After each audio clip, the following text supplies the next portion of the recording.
Hello, beautiful. Oh. Don't jump.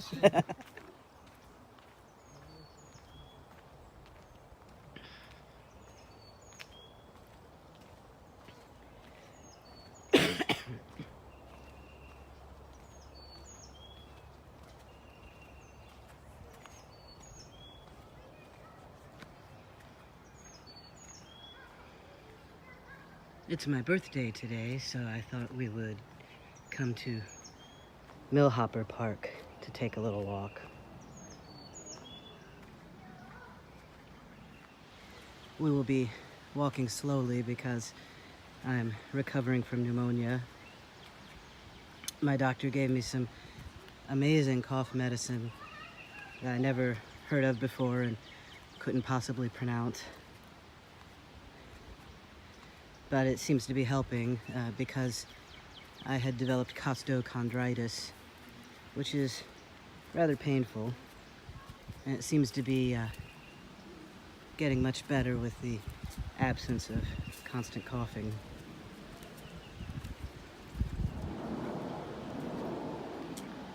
So today I wanted to talk about willpower.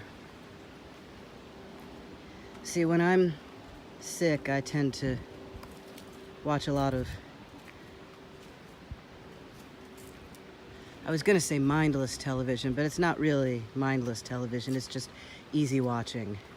And it's usually a combination of David Attenborough nature documentaries, because David Attenborough is everybody's favorite uncle they never had, and reality television. But I'm selective. I won't watch just any reality television. It has to sort of sing to me in some way. And Why they close it all? because of Hurricane Irma. Oh yeah? Yeah. You got you flooded down there? Or? Yeah, they need to make sure everything's safe before people walk on it again. Did you know Tom Petty used to party down there when he was in high school? For real? For real. That's pretty dope. Yeah, all that boardwalk and stuff wasn't there. They'd skip school and climb down there and party. Yeah, we was on the way down here, and I almost skipped the Tom Petty song on the radio. I said, "Turn it back." What you doing? Yep, that'd be appropriate. It's part of the history of this place. Yeah.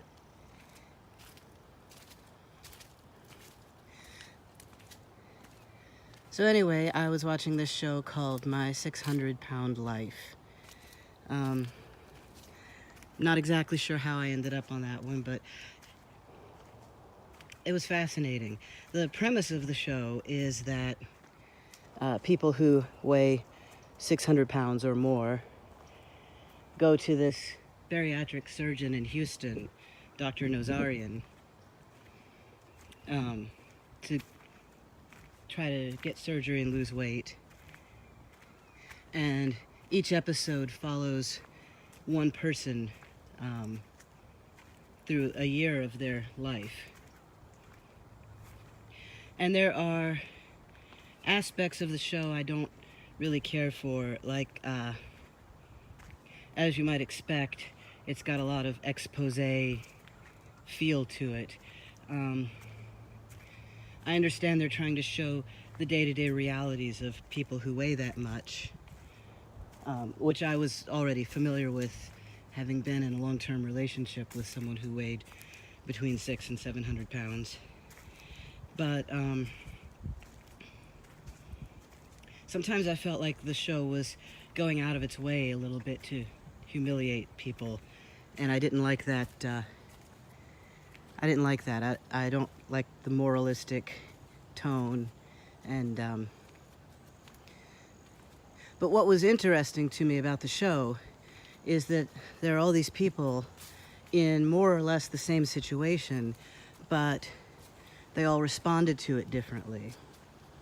To start with, it was a select group of people who were highly motivated because these people came from different parts of the country and actually moved to Houston temporarily to be close to Dr. Nazarian so that they could go through this. I mean, that's a lot of motivation to completely uproot your life and move to another city. And then get a highly risky, sometimes deadly surgery.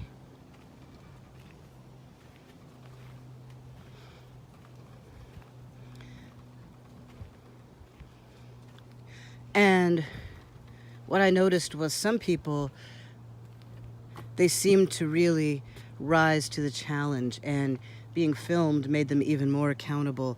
And by the end of their year, they had lost as much as 300 pounds, which is, that's just, you know, I thought losing 100 pounds in a year was a big deal,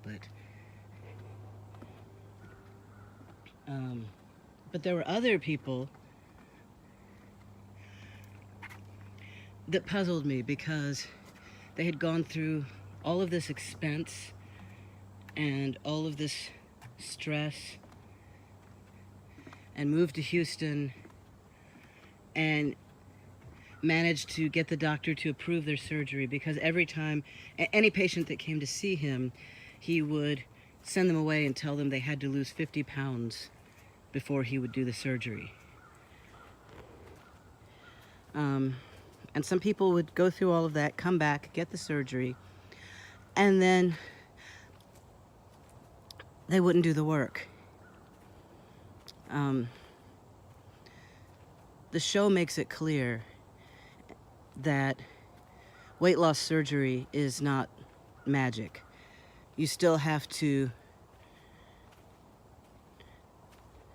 control your eating and exercise. And, you know, if you get weight loss surgery and you keep doing everything you were doing before, you aren't going to lose weight, and you might even gain it. And Dr. Nazarian would warn people of that, you know, if they didn't follow his directions, they would undo the surgery. And you would see people not do the work and come up with reasons why, and Dr. Nazarian said they were all excuses.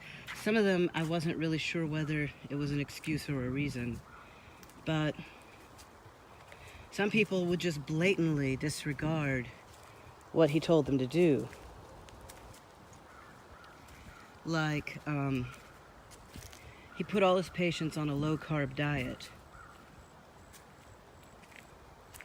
and you would see someone sitting there eating a plate full of carbs and say right to the camera, "I know he said not to eat carbs, but I don't care." And that's what puzzled me, is having that much motivation and going through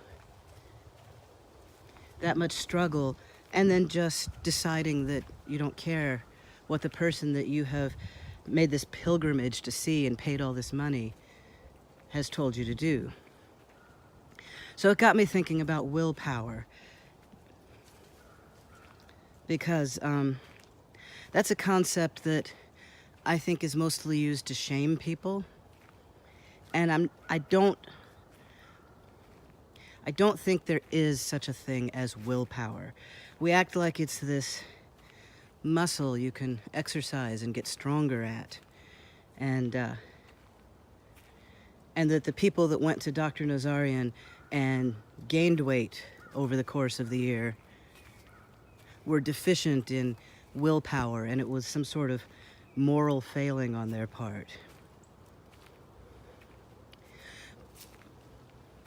I think there is a thing that we call willpower, especially when someone achieves what they are reaching for. We say that they had willpower, and when someone does not achieve it, we say they didn't have willpower. But it's almost a self-referential definition, like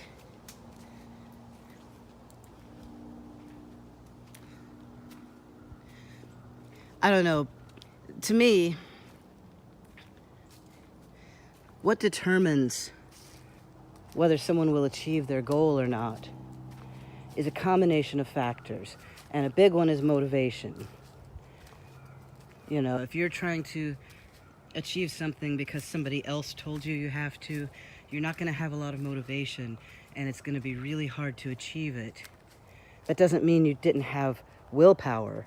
It means you were trying to achieve a goal that you didn't have internal motivation toward.